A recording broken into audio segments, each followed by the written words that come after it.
Lakers have themselves a new head coach, and it is a name familiar to NBA fans, mostly in the Eastern Conference. It's breaking news here on SportsCenter. This name is also familiar to LeBron James, and it is Frank Vogel, most well known for coaching the Indiana Pacers and being eliminated by LeBron James and the Cavs 3 different times. Vogel is 45.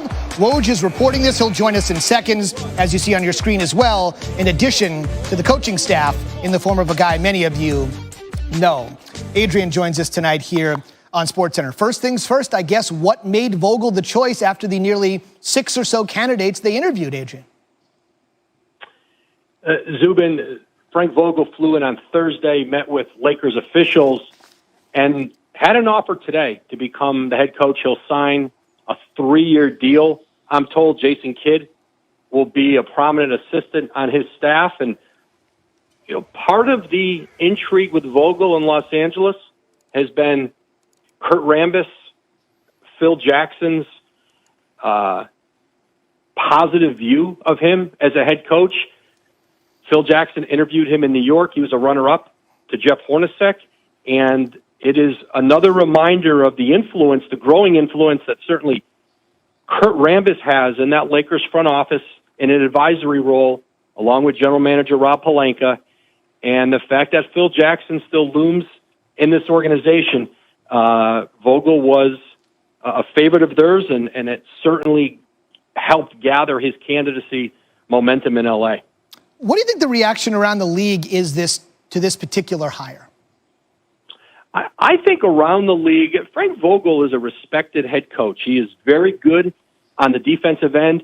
I mean, you look at the success he had in Indiana, back-to-back conference finals, eliminated, as you said, 3 different times by the LeBron Heat. Came very close to breaking through to the NBA Finals, and certainly didn't have a successful run in Orlando. Walked in during a rebuild. A new regime took over in Orlando and made a change with him. But certainly, Frank Vogel is not dynamic. He's not a striking figure for the sideline in L.A., and people have been used to that in different incarnations of a coach and a coach who has Laker ties.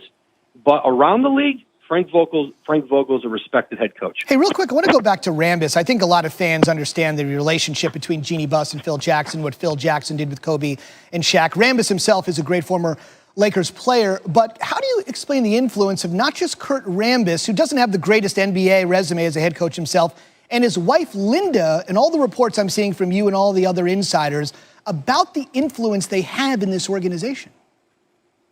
It is real. It is significant. Linda Rambis has worked in the Lakers organization for years.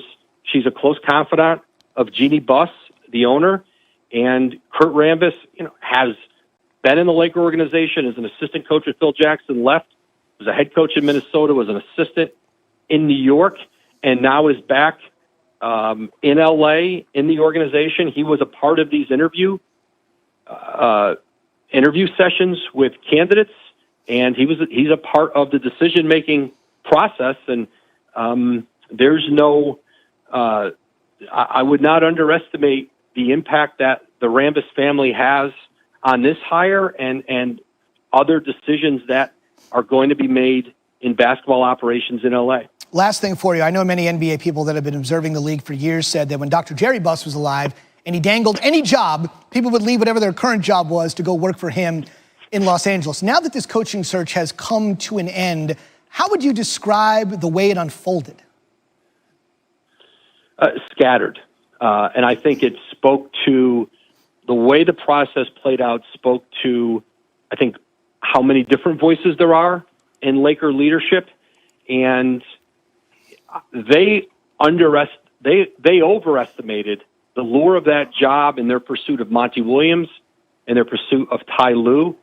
Both candidates turned them down. They never imagined Monty Williams would choose Robert Sarver and the Suns over the Lakers. He did. And they did not believe that Ty Lue would turn down what he had told them and what they knew to be his dream job because they only offered a 3-year contract, and he did. Vogel takes the job now.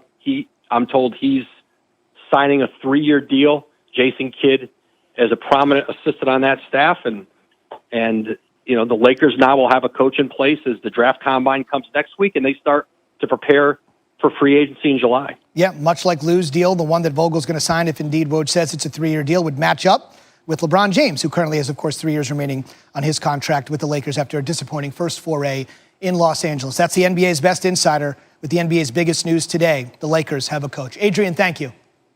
Thanks, Zubin.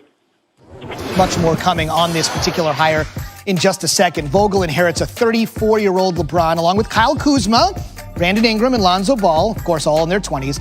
The Lakers have a 2% chance of winning Tuesday's lottery. The LeBron-Zion combination seems remote, but it's at 2%. They'll have projected $35 million in cap space come July, but as has been the case over the last few years, the Lakers have not been able to lure any big-time free agents other than LeBron. They've struck out year after year after year, got LeBron. Right now, as you know, there's not a lot of guys in the league apparently want to play with LeBron. Durant, Kawhi, Kyrie, Klay Thompson, Jimmy Butler, all free agents come July.